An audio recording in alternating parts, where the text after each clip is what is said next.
잘 생각을 해보세요. 내가 이 사람하고 결혼하는 게 내 인생에 행복할 것인가? 아니면 결혼하신 분들은 내가 이 사람하고 혹시 헤어져서 이혼하고 나서 행복을 찾을 수 있을 것인가? 그런 자신이 없으면 결혼도 하지 말고 이혼도 하지 마셔야죠. 자, 신혼여행에서 네. 여러 가지 또 사건, 사고들이 있는 경우가 있잖아요.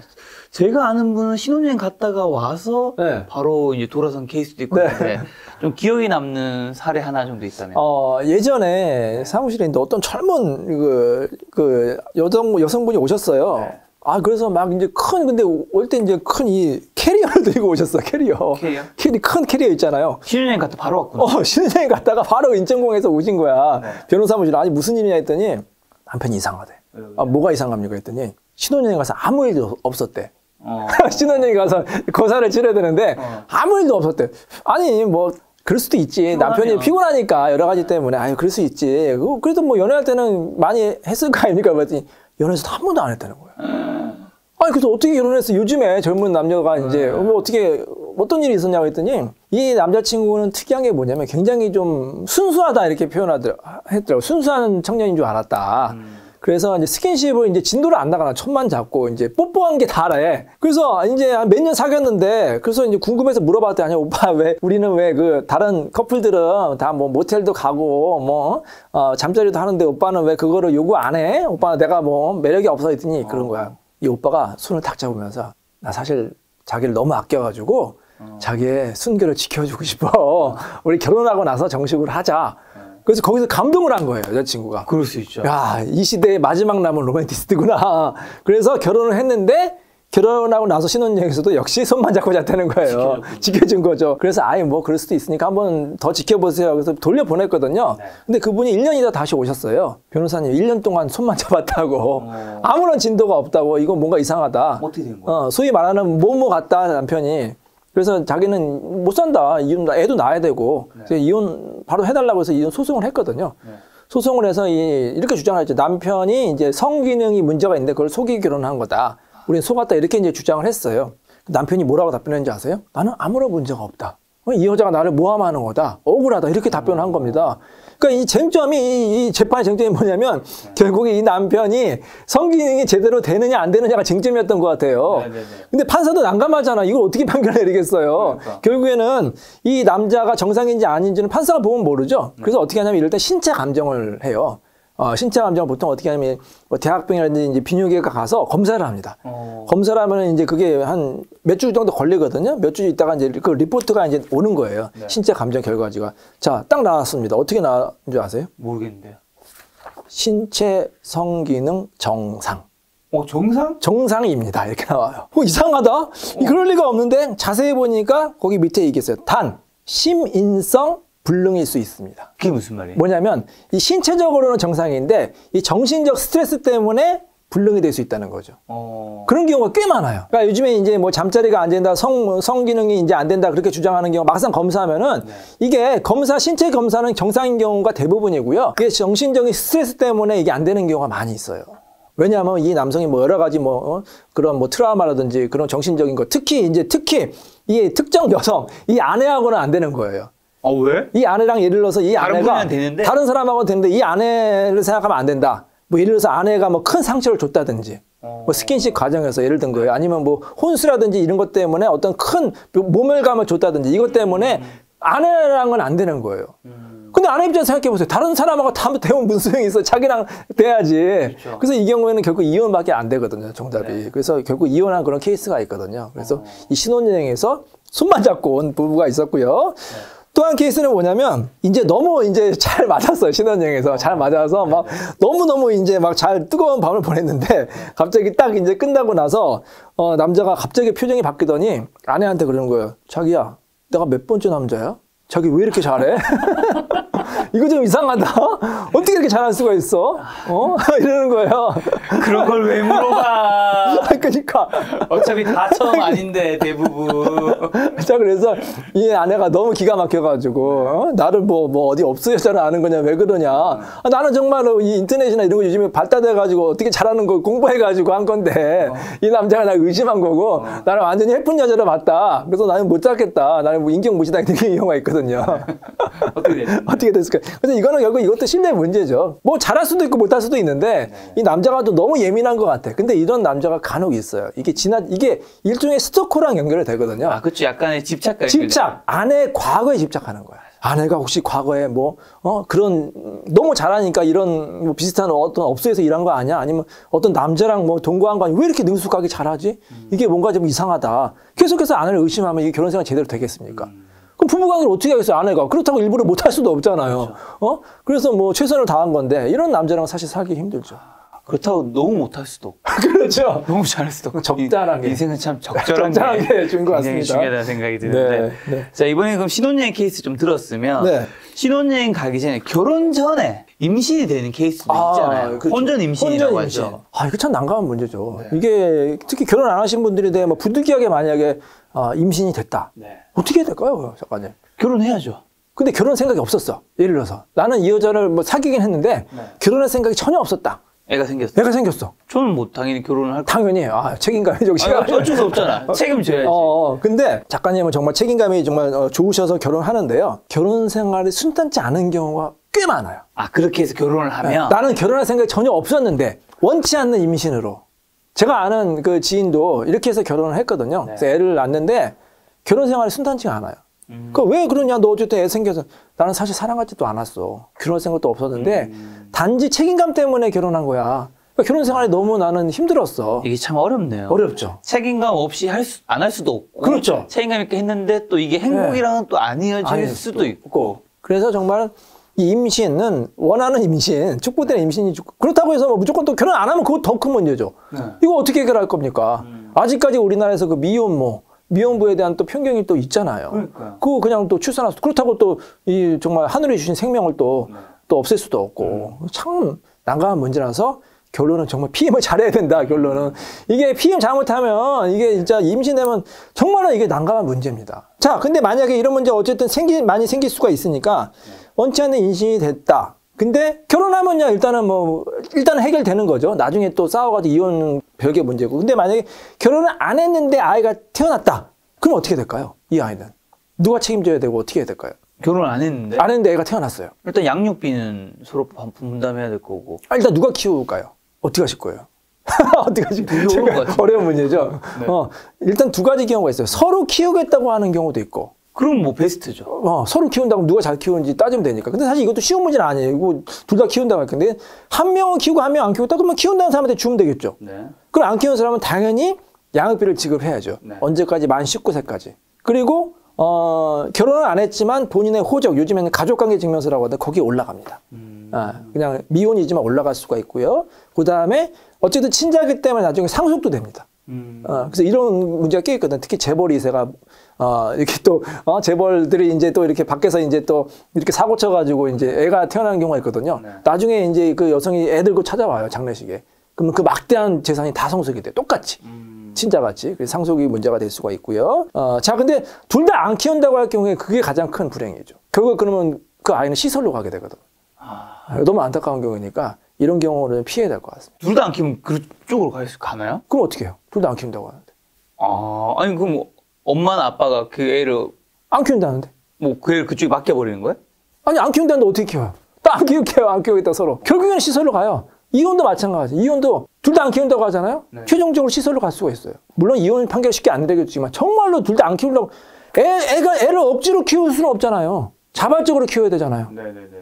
물론 부모는 키울 법적인 의무가 있지만 네. 자발적으로 안 할 경우에는 마지막으로 시설에 갈 수도 있다는, 다 간다는 게 아니라 네. 갈 수도 있기 때문에 네. 이런 불행한 일을 막아야 되겠죠. 그리고 상대방 안 키운다고 본인이 키워야 돼요. 그럼 법을 떠나서 도의적인 의무라고 저는 생각이 됩니다. 그렇죠. 뭐 아이를 낳았다면 사실 누군가는 저는 네. 책임을 져야 되지 않을까. 당연히. 자, 근데 이제 이런 경우가 있었어요. 우리 작가님과 책임감이 이제 아주 투철한 남성분이 있었습니다. 네. 그래서 이제 클럽에서 어떤 여성을 만나서 이제 하룻밤을 보내게 됐어요. 하룻밤 보내고 몇 번 만나서 이제 헤어졌는데 이 여자한테 전화가 왔습니다. 나 당신이 임신했어. 책임져. 그래? 그럼 내가 책임져야지. 또 책임감이 투철한 또 남성분이 이 여자를 아내로 삼아서 이제 결혼했습니다. 뭔가 안 좋은 사람. 예. 근데 이제 애가 태어났는데, 뭔가 이상해. 네. 이거 하나도 안 닮았어. 네네. 발가락도 안 닮았어. 그래서 친자 확인 검사, 유전자 검사를 해봤더니, 네. 불일치가 나왔어요. 이거 예전에 실제로 제가 진행한 사건이었거든요. 네. 남자 기분이 어떨까요? 이혼해야죠. 네, 굉장히 좀, 이 기분이 굉장히 안 좋겠죠? 뭐, 사기 결혼 중에서도 최악의 경우죠. 그래서 어떻게 이럴 수가 있어. 이제 사기 결혼이라고 주장해서 이제 그 승소를 할 수가 있었거든요. 위자료까지 나왔는데 위자료가 1,000만 원 나왔어요. 그거 위자료 1,000만 원 갖고 되겠습니까? 그렇죠, 그렇죠. 너무 배신감이 있죠. 그랬더니 이 여자가 뭐라고 했는지 아세요? 자기도 몰랐다고. 당신 아닌 줄 알았다고. 다른 분이랑도 또 그렇게. 이 사람도 하고 이 사람도 해가지고, 본인이 이제 알고도 속였으면 이 여자가 나쁜데, 진짜 몰랐으면 뭐 그렇게 비난만 할 수는 없잖아요. 그래서 정말 몰랐다, 미안하다. 이런 경우가 있어서, 이거 뭐라고 말씀드려야 될까? 그래서 만약에 원치 않은 임신이 되면, 근데 문제는 뭐냐면, 우리나라 법상 이게 참 애매한 게 미리 검사할 수가 없어요. 유전자 검사를. 아, 진짜? 네, 안 됩니다. 참 애매하죠. 태어날 때까지 기다려야 돼.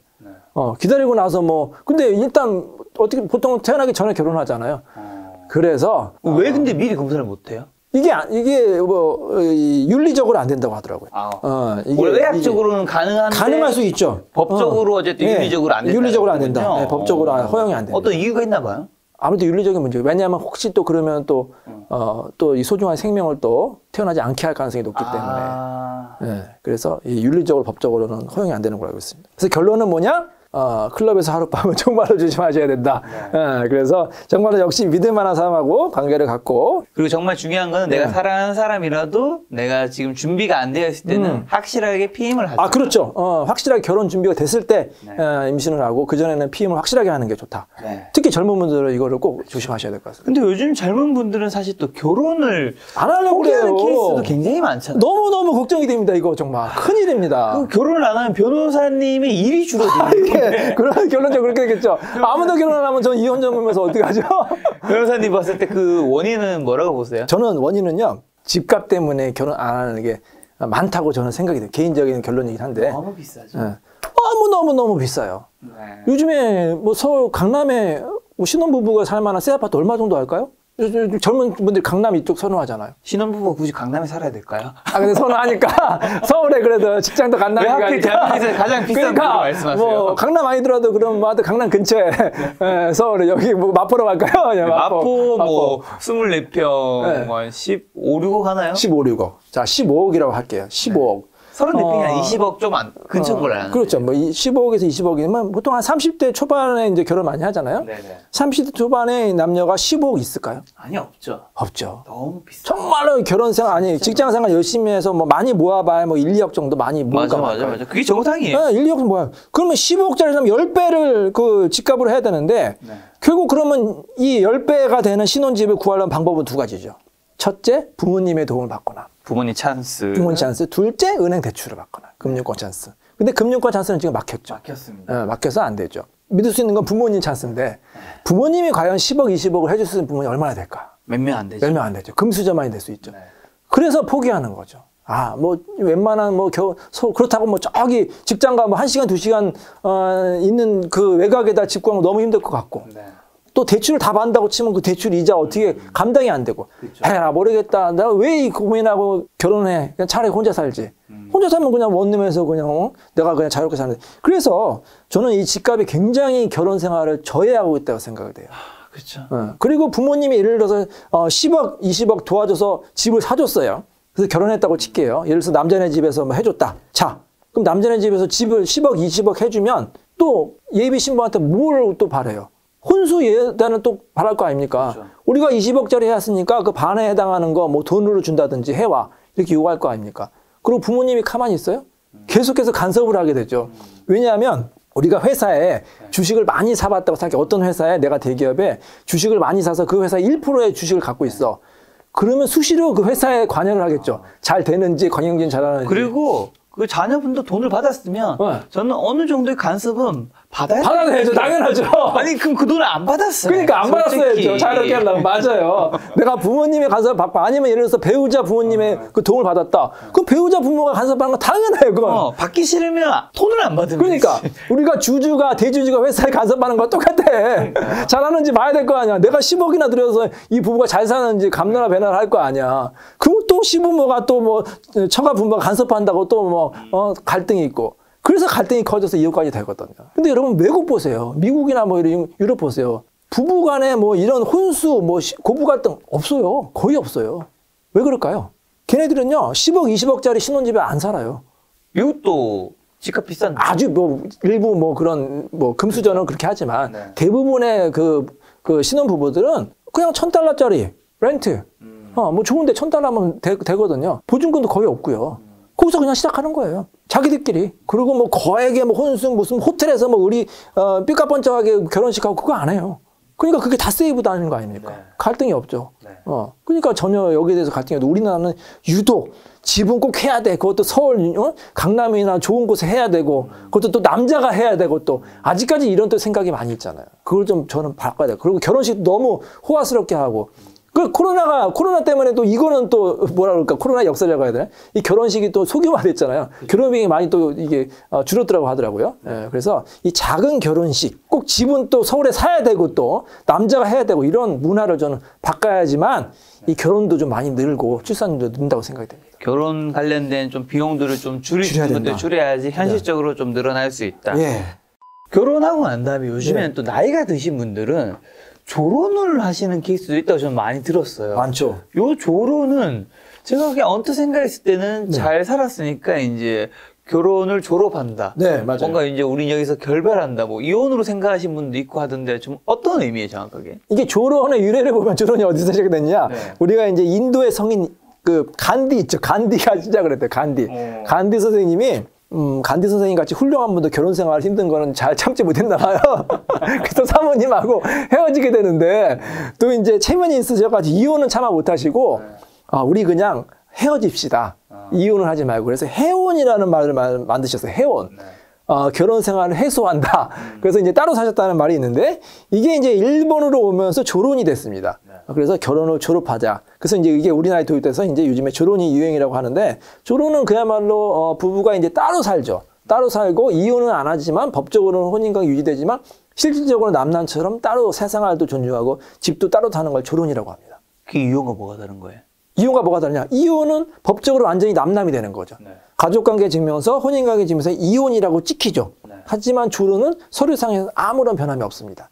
다만 부부가 조론을 하시는 분들은 이혼하기는 싫고 여러 가지 뭐. 근데 같이 살기는 또 싫고. 그렇죠. 그 중간지대를 선택한 게 조론인 그렇죠. 건가요? 일종의 별거랑 비슷한데 별거랑 차이점은 뭐냐면 별거는 이혼의 전 단계죠 보통. 부부 사이가 나빠가지고 이혼 전 단계로 이제 따로 사는 걸 별거라고 하면 조론은 뭐냐면 부부 사이가 나빠서 따로 사는 경우가 있지만 부부가 그렇게 미워하지는 않아요.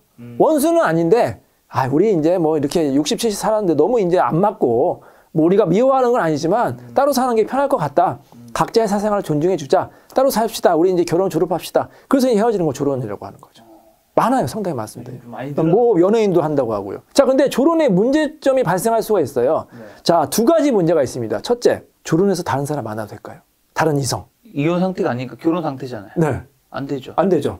근데 그러면 뭐 10년, 20년 혼자 사는 건 외롭다. 사람이라는 건 어쨌든 사랑하고 싶고 사랑받고 싶은데 예, 배우자랑은 이미 관계는 끝났고 따로 살고 다시 합칠 생각은 없고. 그럼 이혼을 하고 만나야죠.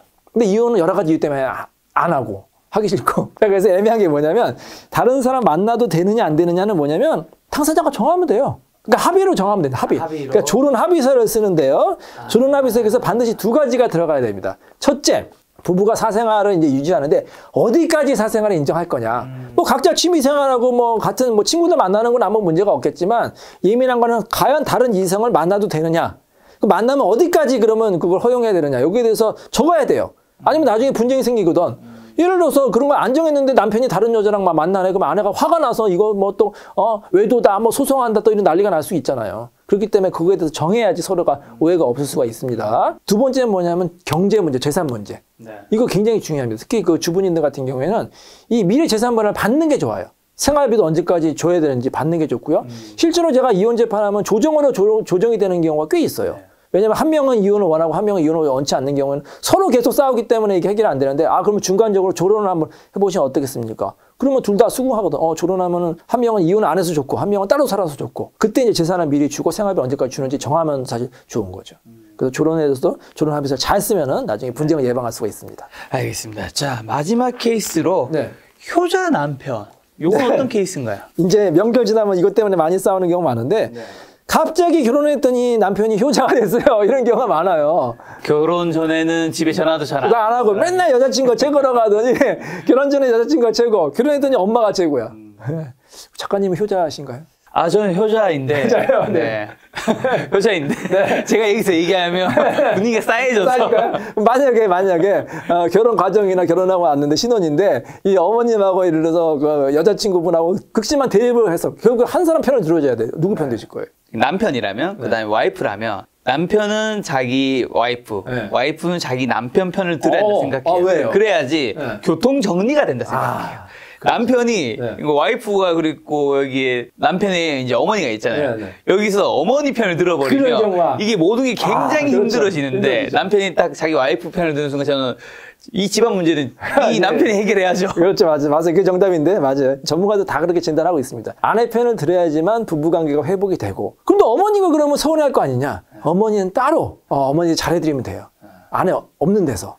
그러면 교통정리가 되죠. 그리고 어머니는 어머니예요. 어머니는 어머니죠. 아무리 서운해도 어머니 끝까지 어머니입니다. 날 지켜줍니다. 하지만 아내를 서운하게 하면 아내는 남이 되죠. 그렇죠. 이혼하죠. 가죠. 영원히 되돌아올 수 없는 강을 건너는 거죠. 그래서 말씀하신 대로 아내 편, 배우자 편을 드는 게 맞고요. 자, 근데 어머니 편을 든다. 아니면 이제 와이프 같은 경우에 자기 친정 부모님 편을 든다. 그러면 이제 부부관계가 깨지고 갈등이 심해지고, 실제 판례도 있어요. 우리 판례에도 고부 갈등이 심해져가지고 이혼까지 가는 경우에는 남편이 중재하지 못한 책임이 있다. 그렇죠. 그렇게 판례도 있기 때문에 항상 아내 편을 들고 남편 편을 먼저 들어주고, 그렇다고 효도를 하지 말라는 말씀 아니죠. 그렇죠. 그런 의미 아니죠. 따로 이제 어머니 그다음에 이제 아버지 찾아가서 효도를 따로 극진하게 하는 게 좋은 방법이라고 생각이 됩니다. 그렇죠. 자, 그래서 이 지나친 효자, 물론 효자는 정말 좋은 겁니다만은 특히 결혼했을 때 지나치게 뭐든 지나치면 안 되잖아요. 지나친 효자는 조금 삼가하는 게 좋고요. 또 부모님도 마찬가지예요. 특히 우리나라가 이런 고부 갈등이 많다고 말씀드렸죠. 그게 뭐냐면 이게 제대로 된 독립이 안 됐어요. 결혼하면 일단 독립을 해야 되잖아. 정신적으로 독립해야 되고, 물리적으로 독립해야 되고, 경제적으로 독립해야 되는데 이게 독립이 안 되고 계속해서 의존을 해. 부모님한테 돈 달라고 그러고, 또 뭐 무슨 문제 있으면 해결해 달라고 그러고, 부모님이 계속해서 간섭하게 되면 그거에 대해서 또 이제 와이프하고 또 남편하고 또 그 갈등이 커지는 거니까, 결혼하면 스스로 해결할 수 있는 독립적인 정신을 기르면 고부 갈등도 예방할 수 있고 결혼 생활도 행복하게 유지될 수 있을 것이라고 생각이 됩니다. 오늘 변호사님과 이제 결혼과 이혼 여러 가지 이야기 나눴는데, 결혼과 이혼에 관해서 시청자분들에게 뭐 마지막으로 하고 싶으신 말씀 있을까요? 여러분, 저는 이런 말씀 하고 싶어요. 이 본인의 행복은 본인이 찾는 거다. 남이 찾아주는 거 아니거든요. 그래서 한번 잘 생각을 해보세요. 내가 이 사람하고 결혼하는 게 내 인생에 행복할 것인가? 아니면 결혼하신 분들은 내가 이 사람하고 혹시 헤어져서 이혼하고 나서 행복을 찾을 수 있을 것인가? 그런 자신이 없으면 결혼도 하지 말고 이혼도 하지 마셔야죠. 그럼 그걸 누가 해주느냐? 변호사가 해주느냐? 전문가가 해주느냐? 그 사람들은 도움을 줄 뿐이에요. 여러분 스스로 어떻게 하면 행복해질 수 있는지 한번 잘 찾아보시고요. 그리고 정말로 내가 이 사람을 선택했다. 그럴 경우 이 사람에 대한 신뢰를 해야 됩니다. 그리고 여러분 옆에 있는 이 사람이 정말로 여러분에게 잘해줄 수 있는 마지막 사람이라고 생각을 해야 돼요. 이혼하고 다른 사람 만나도 더 좋은 사람 만난다는 보장 없거든요. 여러분이 힘들 때, 외로울 때 여러분 옆에 지켜주고 여러분을 위로하는 그 사람이 여러분을 진정하게 사랑하는 사람이라고 생각이 됩니다. 알겠습니다. 저는 언젠가 결혼을 한다면 절대 이인채 변호사님은 만나지 않고 그렇죠. 네. 만나면 안 되는 거니까. 만나면 안 되겠죠. 네. 그렇게 행복한 결혼 생활을 할 수 있도록 하고요. 오늘 만남의 손님은 이인채 변호사님이었습니다. 지금까지 여러분 소중한 시간을 함께 해주셔서 정말 감사합니다. 오늘도 김 작가였습니다. 고생 많으셨습니다. 감사합니다.